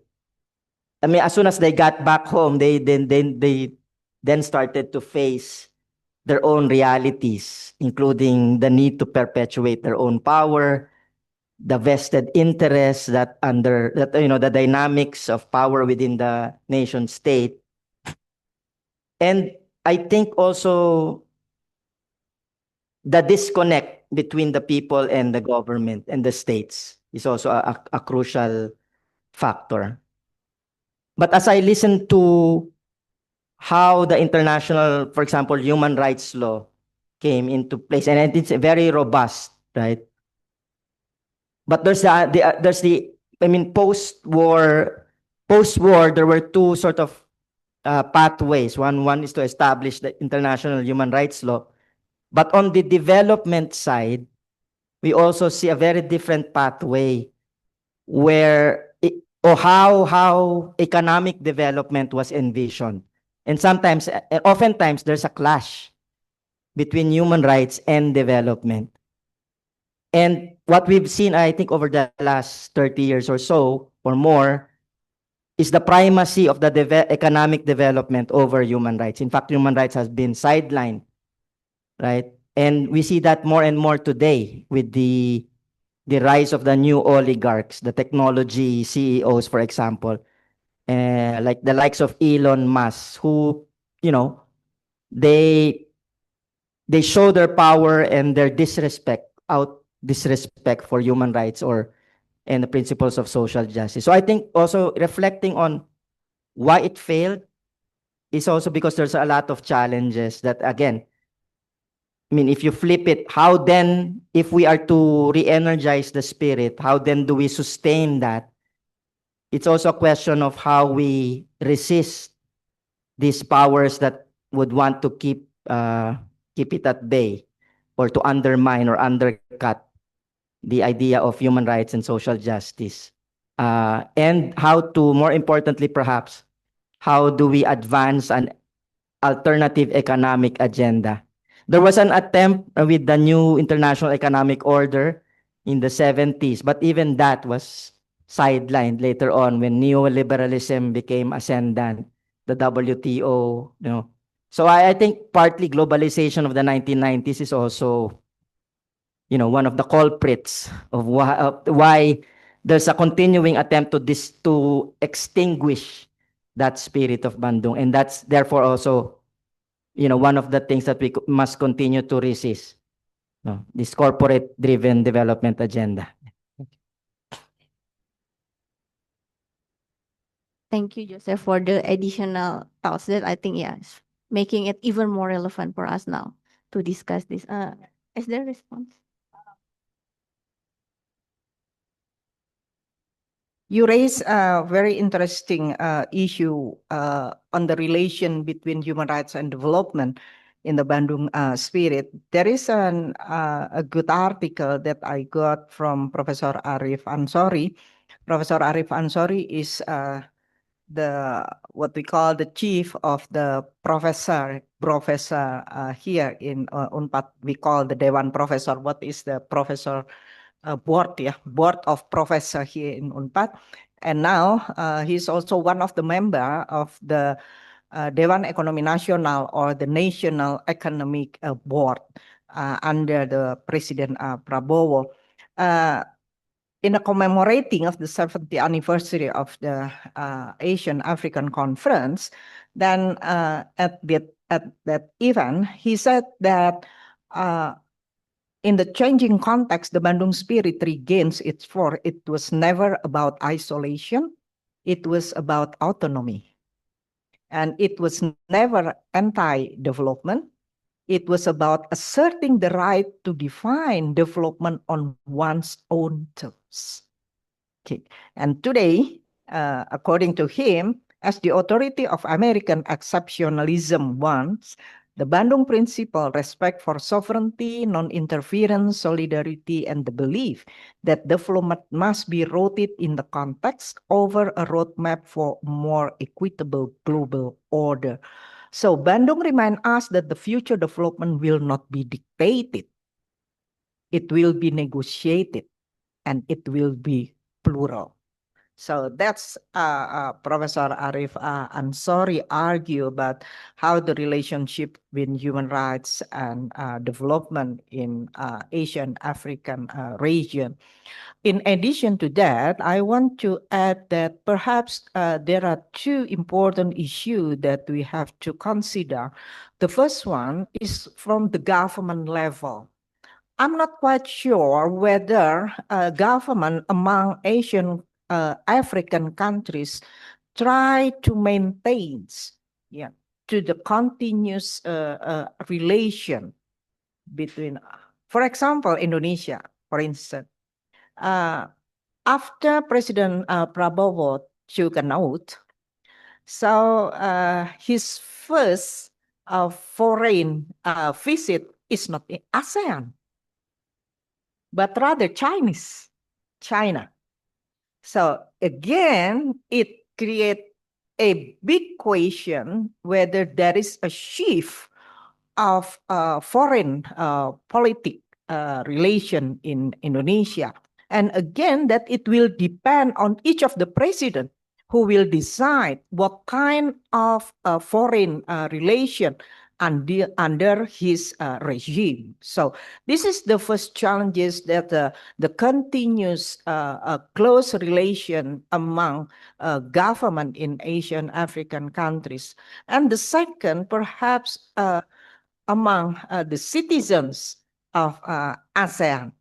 Okay, so this is the level. I think that Asian African movement or Asian African or Bandung spirit, if the spirits want to revisit years up years, so we have to try to find a proper way how to maintain, how to revisit again the Bandung spirit, not only from the government level, but also people to people.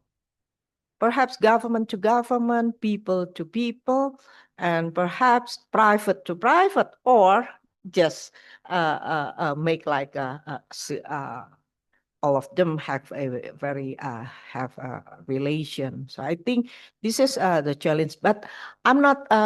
Correct me if I'm wrong, Pak Gusman. I think that the Indonesian government provide a scholarship, yeah, for the African, some of the African students who want to study here in Indonesia. Yeah. Now, developing countries partnership. Yeah. So I think this is one of the good example that can elevate, yeah, in order to maintain the strong relation among Asian African countries. Thank you. Oh, okay. Yeah, thank you so much, Prof. Susi. We can see some hands on the Zoom. Are there any questions? So first, maybe from Muhammad Yopi. Okay, thank you, moderators. Am I audible? Hello, can you hear myself? Yes, we can. Please. Okay, okay. I have one reflections and one question. Thank you for the opportunities, Bapak and Ibu. I hope to join you in person, but I can't. I'm sorry. My reflection is that the problem in the global south is become developing recently. From in the 1955, our common problem, our common problem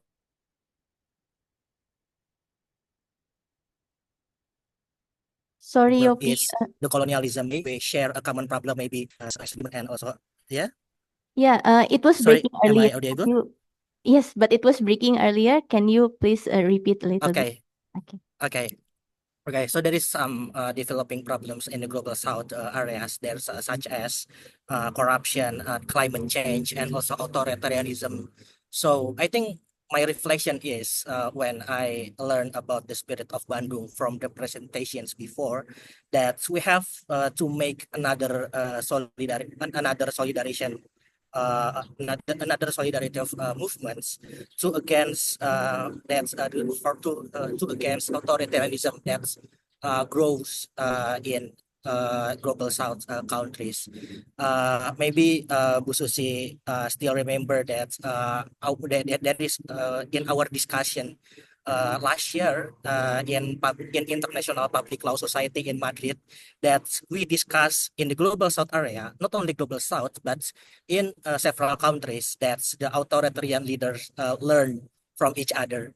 So maybe we must also make the same pattern for civil society movements to make to learn each other, to learn each other how to make our democratic more resistance. So I think the spirit of Bandung must be re-rising or reawakening to against not only the colonialism, but also our recent problems such as the climate change, authoritarianism, and also the corruptions which occurs in the global south countries. And also my question is, to what extent that the universities must taking a role in civil.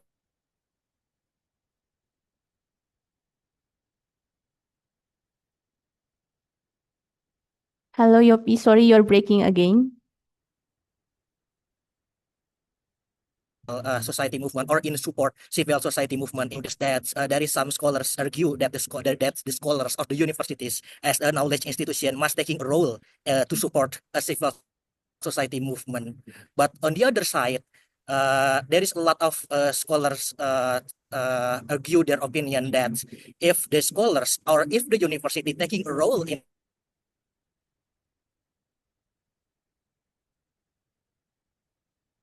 Yopi?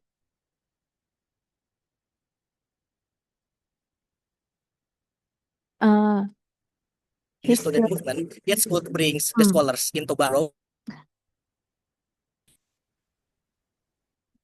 Okay. Yes.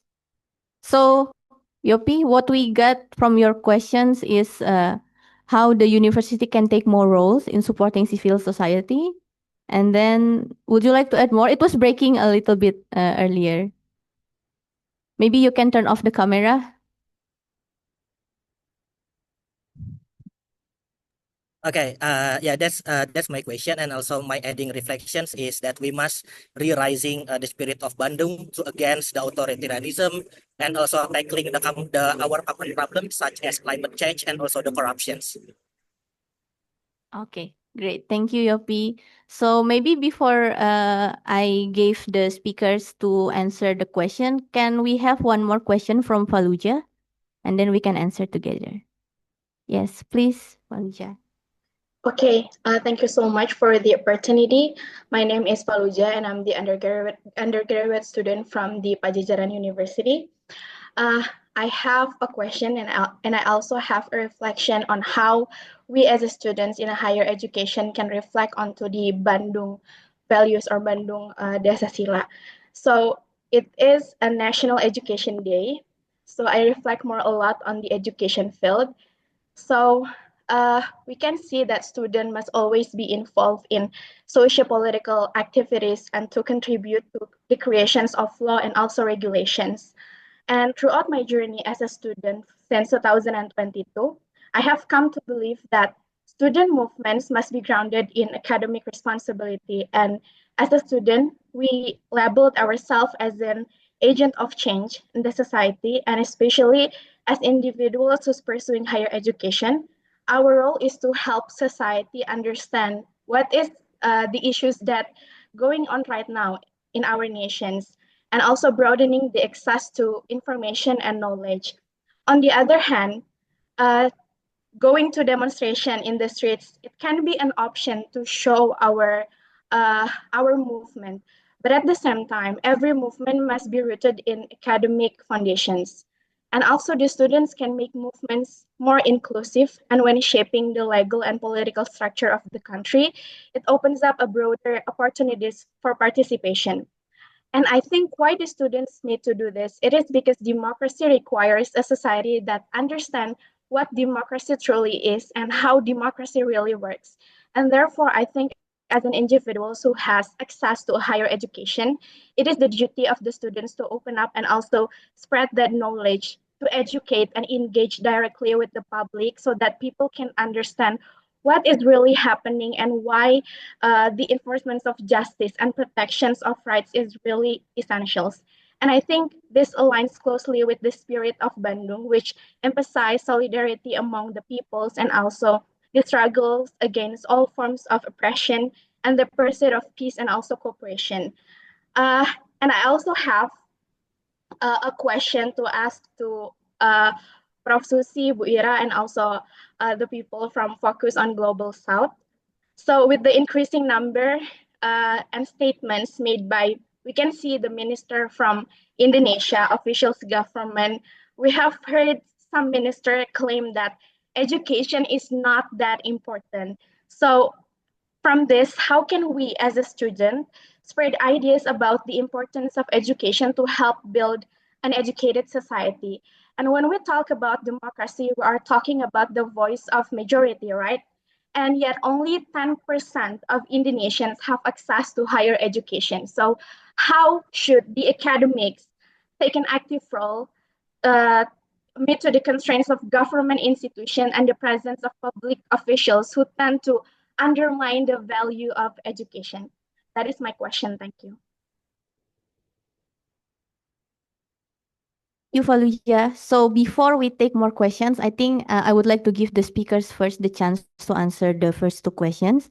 Maybe we can start now from Dr. Ira first. Would you like to Okay. respond? Yeah, thank you so much. I think I would like to give a comment to what Yopi raised about the for making the another solidarity movement. And as already mentioned earlier, that actually, in my opinion, the principle, the Bandung principle is still relevant today. Like I already mentioned, the example how where like nowadays in the era where foreign intervention and territorial dispute like in Ukraine, in Palestine, the principle of sovereignty remains central to global diplomacy. The problem is that how can we continue to uphold sovereignty as a fundamental norms, and also like the principle of non-interference in domestic affairs. And that's a vital principle in international relation, especially in international law and concerning sovereignty. So I think the Bandung principle can serve as a reminder that to uphold all the principle that already mentioned in 1955. So instead of making another solidarity movement, I think we can just have action or movement that we are trying to remind all the states that the principle is already there. So it's depend on, for example, the UN as the international organization that comprises of all nations to uphold the some of the principles. So that's the homework actually for the UN facing in this condition nowadays. I think I only comment on that first, and then I will give the opportunity to other speaker first. So Prof. Susi, can you also answer?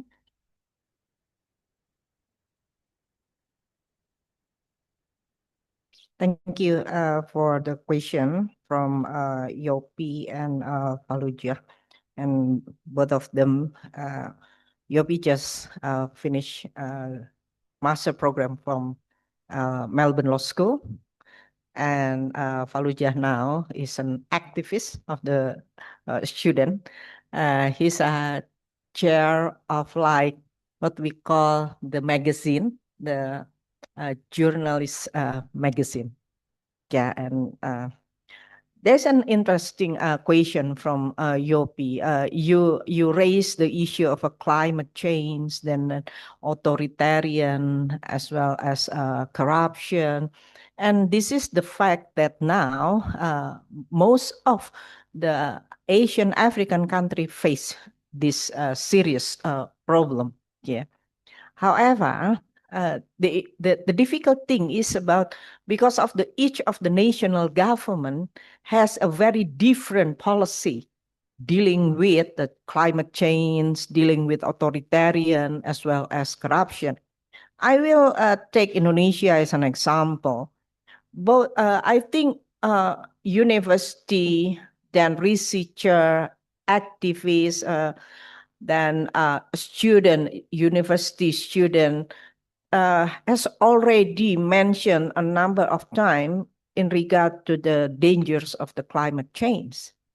But sadly, members of the House of Representatives, to my knowledge up until now, perhaps do nothing.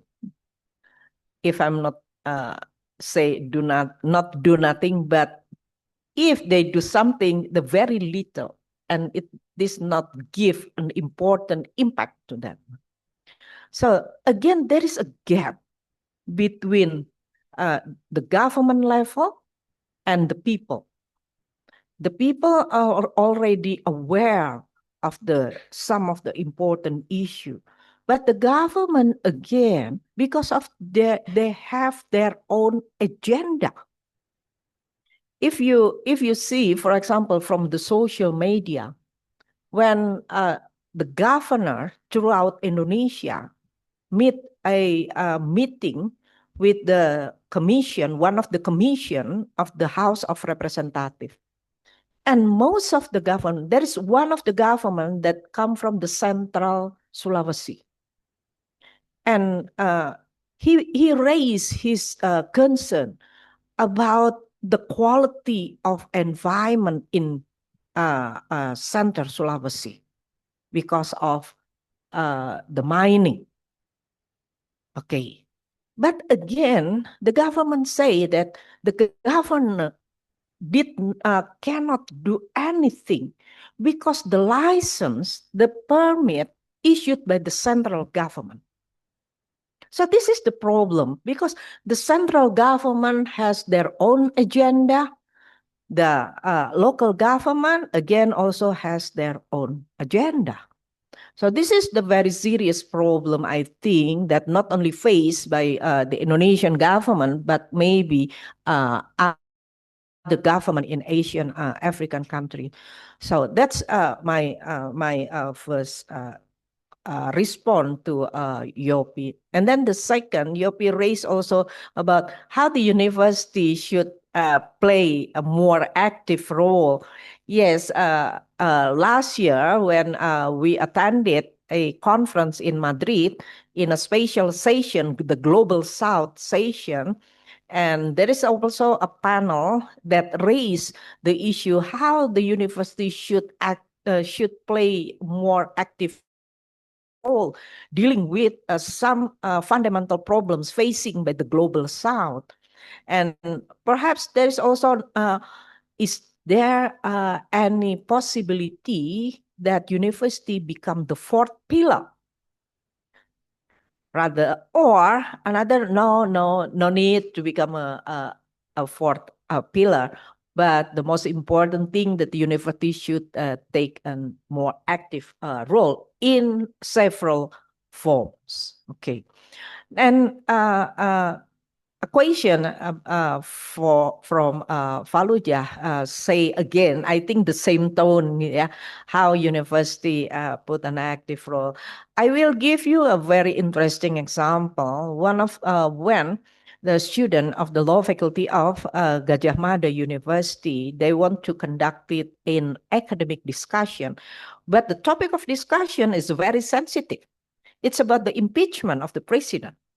And suddenly, the authority of the campus just stopped the discussion. And then, sadly, the student have a repressive.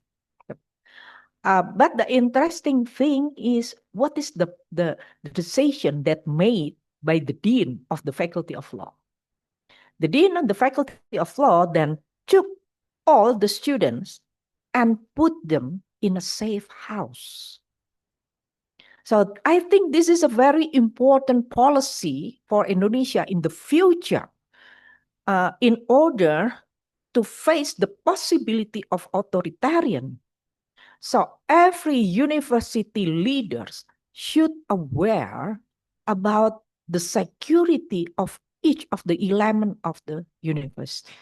So how to develop a safe house concept, a safe house policy that important in order to protect every what we call the element, every element in a university, lecturer, student, administrative staff. I think that's my short response. Thank you. Prof. Susi. So I believe Sin and Joseph as well can respond. So Sin first. Perhaps I start with my response for Yopi for the first questions. So I think one of the things that I would like to stress and focus is on the concept of peaceful coexistence that has been raised by Bandung principles, so that we will not forget that we are also living in terms of a community life within our own region, and not only us as a country, but we are also having our existence that affect each other. For example, very recently, if you remember the day that we have earthquake in Bangkok and in Myanmar, so just a week after, Thailand hosted the BIMSTEC meeting, economic cooperation, but we still extend the invitation for the Myanmar junta to attend the Bangkok meeting. But the day, it is not only the earthquake that's been happening, but the airstrike that operated by the army still spreading, including the bomb attack directly onto the affected area of Sky. Sky is the also the earthquake, I think, affected. I think 100% of the land has been deeply affected by the tremors. So I think what we can add as a community is that we need to safeguard that human rights, peace is still the cornerstone of our fundamental principle to exist together. So without that, we will not ever created anything out of the Bandung spirit. And also very recently, we also heard that it's not only about the people, but we need to consider again about the political elite connection happening in the region. Yeah, very recently, Focus on the Global South also published a publication of political dynasty, touching upon the connections within the countries and also across the country, what's been happening on the welfare of the people out of the elitist kind of deals. So very recently, I heard the news that in Indonesia, you have been invited, maybe 30 advisors to the for the sovereign fund board, something Danantara fund. So I think the same thing happening in the Philippines, where CP, our biggest agro business company, has been invited as the advisory of the sovereign fund of the Philippines. So I think we need to aware of that kind of connection that affected directly, not only to the people within our territory or country, but also to other people in our community as the civil society together. So that will be one thing. And not only that, cross borders, environmental problem, climate change, big business, takeover of land of the people, indigenous territory, our ocean. So that should be something that we consider as common ground for people struggle that we need to put forward, for the Bandung spirit. And adding to my responses to Fallujah question, us as well focus on the global south. We operating also within university, and we also face, I think, the same challenges as Professor Susi mentioned, that a lot of pressure has been put on university. So from neoliberal policy that rectors need to check the box, perhaps to deliver, to financially provide, and not for the student, but for their own budgetary kind of implementation. So that put a lot of pressure on academic freedom of expression, the limitation of what we can express, what we can offer, alternatives that we can provide. And I think as focus on the global south, we also consider our mission to provide alternative narrative to whatever is out there as a mainstream narratives. So for example, working on climate solution. So we see that Asia, for example, we are rich in terms of natural fauna. So monoculture will never be our only solution, never be solution even. So I think university is a place for that, a place that we can express and extend alternatives. And I remember that in 2010, we have one UN Special Rapporteur on freedom of expression, Frank LaRue, and he says that freedom of expression is the cornerstone of other rights. Like human rights are all equally important, but freedom of expression will always be there to ensure that other rights existed and implemented. So university should have the role, as everyone mentioned here, that not only we have the space to express, but also it needs to defend and protect the people within the compound of university. So I think, I would end that university is not just a separate kind of entity outside the movement, but they need to work along and then ensure that we are enabling community to express our rights.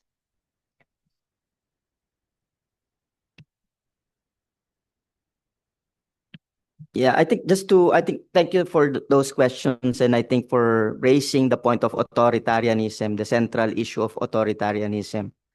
I think authoritarianism now, the wave of authoritarianism, the turn to the right that we are experiencing across many countries, they're attacking, on the one hand, the undermining human rights, setting aside and ignoring, as I said, the robust human rights laws that have been established for many years.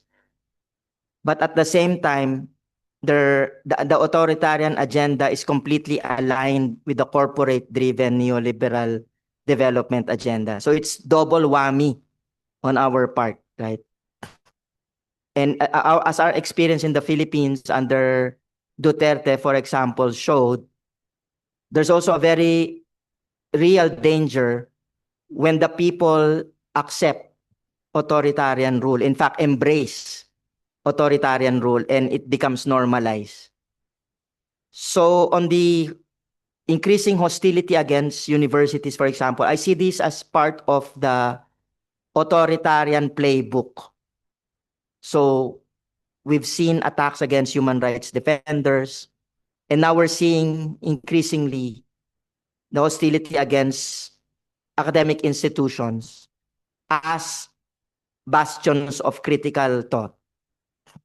So I think in the face of these hostilities, there has to be a coming together of all of human rights defenders working together with academics, students, etc., to fight against this normalization of authoritarianism and the shrinking space. So I think that is the challenge also, and invoking the Bandung spirit still in that current struggle, I think is very much important. Thank you so much, Joseph. So now we're actually only have 10 minutes left, but is that still okay for us to get more questions from the floor? So if anyone in this room would like to ask for questions, please. Okay, please.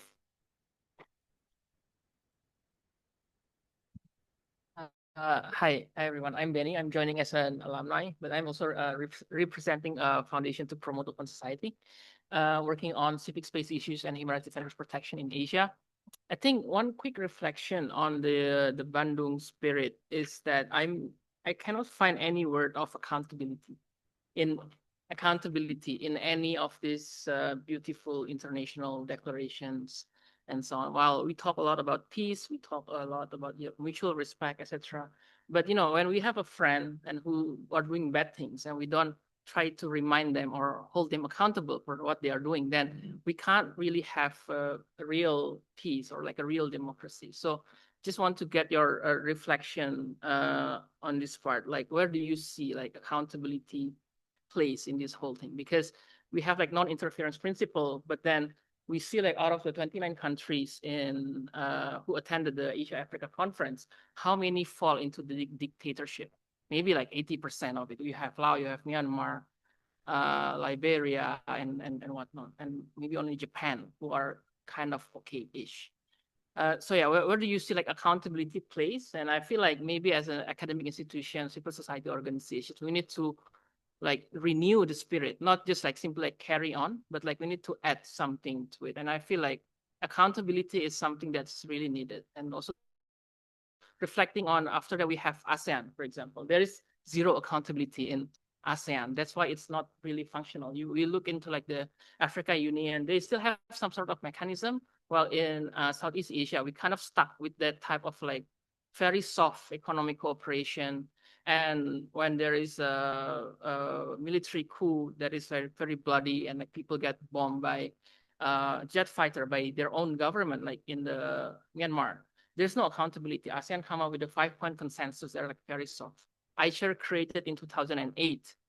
And until now, there is no single human rights violation cases that they can pick up aside from providing comments to it. So yeah, where do you see accountability place in all of this? Thank you. Thank you, Benny. So are there any more questions? From students, maybe. Okay, so maybe for now we'll just respond to Benny's question first. So maybe for now we can start from Joseph again. Oops. I mean, I think there are international mechanisms for accountability. Like you have ICC, for example, you have ICJ. But you stop at recognizing that there are institutions, because as you said, the practice or the performance of these institutions have actually been a lot to be desired, in terms of seeking accountability. We're happy, for example, that Duterte has been arrested. And so for the victims of the war on drugs, for the families, that represents a clear sign, although not yet fully realized, that international systems can, in fact, work or at least proceed according to their mandates. But that's just as like a small example in a bigger, as I agree with you, the bigger track record is that they go scot-free, and they're not held accountable to many of the human rights abuses or violations committed. Another bright spot is the case of South Africa on the genocide against Israel. But again, I think the flip side to accountability is the question of balance of power. And we see that, the powerful nations really, like powerful corporations, there's this idea of too big to fail, right? That there seems to be a different rule operating for big countries or big corporations to the rest of us. And I think that is the danger of the crisis of multilateralism now, that people will just say, it doesn't work. And therefore, what is then the alternative to that, no? And so in the wake of that crisis, it's so easy to also turn into more chaos, right? Rather than advancing sort of alternative conceptions of multilateralism from below that a lot of groups are also articulating. On the corporate side, there's also a move for a legally binding instrument to hold corporations accountable. But there, in that space, we are engaged. Focus is engaged in that space. You see the coming together of powerful states and powerful corporations again to block any advance of getting stronger mechanisms of accountability. Instead, what they're pushing are more voluntary mechanisms. No. So I don't know, sorry for the roundabout way of answering. I agree with you that it's an important issue. The track record has not been good, but I think there are, and we should find more bright spots that can movements forward in terms of seeking stronger mechanisms of accountability.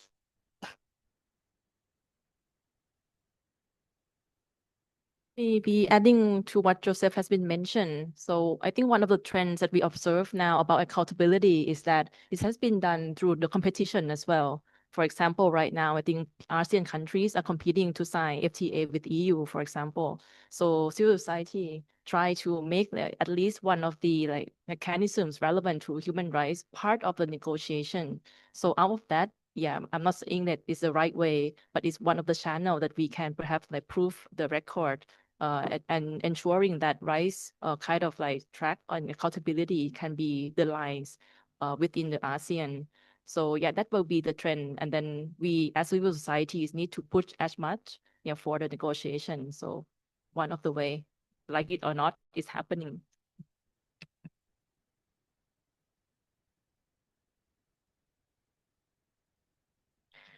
It's again interesting question from Benny. If we touch the issue of the accountability, perhaps we have to make a distinction between accountability as a concept or an ideal and accountability in its implementation.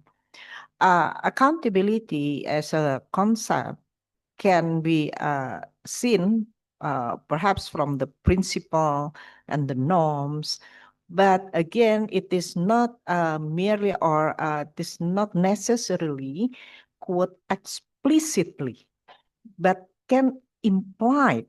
So there is an accountability concept, but implied, that put in implied, not in explicit. For instance, because you ask whether the Bandung principle, the TAN principle, accommodate the accountability principle, because there is no single words that explicitly state about the term or the word accountability. But in my opinion, it does not mean that there is no accountability concept on the 10 principles. Because, say, respect for fundamental rights and for the purposes and the principle of the Charter of the United Nations. I think that perhaps in the Charter of the United Nations, there is a concept of accountability. So we have to make a distinction between accountability as a concept, as a principle, as an idea, in accountability in its implementation and how them. For instance, when you explain about the international mechanism, ICC, that's we talk about the implementation of the concept of accountability. And again, that's a bit different, yeah, how to comply with the accountability principle between the international level and the domestic level. Because in international level, it perhaps depend on other. There are a number of mechanisms. And again, there are a number of actors that perhaps can give a very significant influence. Yes, Duterte has already arrested in the Philippines. But again, we ask behind the Duterte arrest, whether the president just let Duterte arrest. Okay.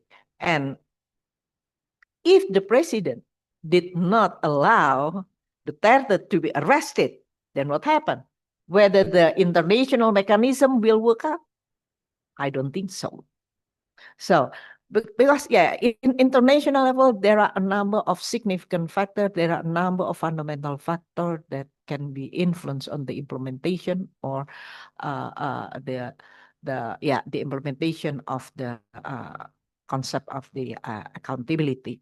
And I just want to add my previous explanation about, to what extent that the principle, the 10 principle is relevant for us today. I think that the 10 principle will be relevant in any time. If I compare from with my constitutional law perspective, perhaps in South African, there is 34 immutable principles. So I will regard the Bandung principle like an immutable principle that can be relevant all times, I think, because of this is the principle that can be found, I think, in a very universal level. And again, previously I mentioned about what Muhammad Hatta say about the politics of foreign relation of Indonesia. It is not neutrality policy, but it is independent policy. Because in politics, it is nonsense to act neutral. And he quoted from one scholar, Jessup, that when Jessup mentioned about neutrality, this is in the context of war, not in the context of a normal situation, but in the context of war, so the neutrality concept then appear. So in terms of the the politics or the policy of foreign relation, Hatta say that Indonesia apply the independent policy rather than the neutral policy. Thank you. Thank you so much, Prof. Susi. So from Dr. Ira, would you also like to add your remarks? Yes, I think I have a short comment. Yeah, as Benny mentioned earlier, and I also say that the Bandung principle is not indeed not explicitly use the term of accountability, and the idea of accountability itself is implicitly embedded within several key principles, as Ibu Prof. Susi mentioned earlier. But I just take one example, the principle of sovereignty and accountability. So the principle of sovereignty emphasized in Bandung Conference, it's referring to the right of nation to self-govern and determine their own political, economic, and social system without external interference. But the sovereignty itself is not absolute. So the principle of sovereignty is balanced by the accountability of states, of their people, and to the broader international community. So while the right to self-determination is crucial, it's also accompanied by the responsibility of the government to ensure that their action are in line with human rights, justice, and so I could say that in modern context, probably the sovereignty includes accountability to international human rights standard and international law. So it cannot be separated sovereignty with the accountability itself. I think that's all my comment.